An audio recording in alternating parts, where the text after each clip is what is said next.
Professor Lo, thanks for joining CGTN. First, I'd like to congratulate you on winning the Tengchong Science Award.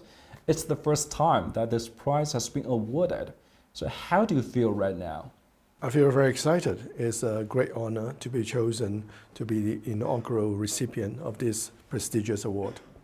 You were elected as a member of the Chinese Academy of Sciences in November. Ahead of that, you were already a member of several international academies.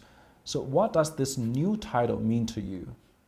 I'm a Chinese scientist, and so winning an academy membership in my own country meant a lot to me, and will allow me to further contribute to the advancement of science and technology in China. You're honored as the father of non-invasive prenatal testing. How has your revolutionary discovery of fetal DNA in maternal blood benefited pregnant women worldwide? And conventionally, you want to test the DNA chromosome of baby, we have to stick a needle into the uterus. And that sort of procedure will cause potential danger to the baby and also be very worrying to the mother. And also, you cannot do it too early because in a process called amniocentesis, you have to wait until 16 to 18 weeks to do it.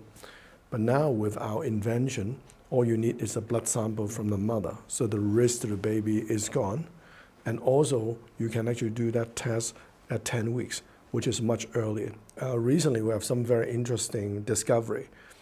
Because the DNA that the baby put into the mother's blood are actually fragmented. So if you look at DNA inside cells, it's like a very long thread. Pieced together, it's like 2 meters long. But in the blood, that thread is cut into many pieces. And actually, we discovered that the cutting is not random. And actually, from the cutting, you can actually tell something about diseases. As far as I know, you are also working to develop an innovative method for early detection of different types of cancer with the similar technologies. How's the research progressing? It's progressing well. So basically, the baby growing inside mother have some similarities to a tumor growing in a patient. So we can actually use discovery and technologies on both sides to our advantage.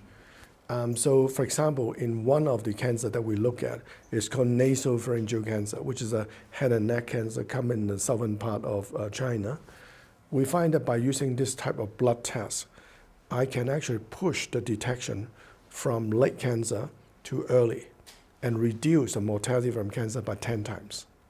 And now we have actually extended this technology to technologies which can detect dozens of types of cancer and also tell us where the cancer is. So hopefully we can reduce the mortality of those many cancers, ultimately contributing to human health. So the first generation technology is already undergoing clinical trial, and we have, but the first generation technology is relatively expensive. So we have now actually invented a second generation technology which is several times cheaper and which is faster. So hopefully we hope that we might have at least some of those cancer tests available commercially maybe within the next 3 to 5 years.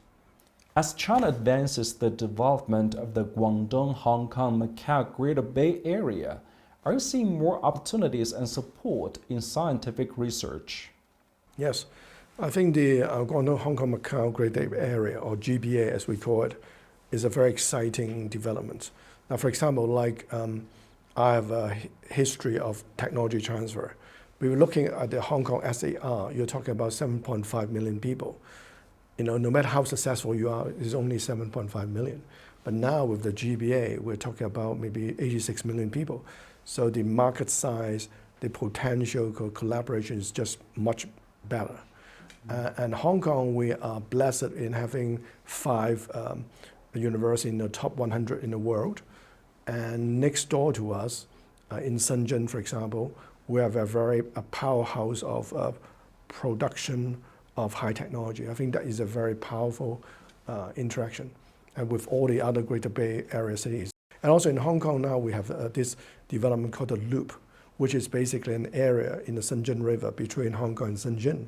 And hopefully the Loop can be developing into a special zone within the Hong Kong Special Administrative Zone, in which samples and data can be freely accessible in there. So I think the future is very exciting.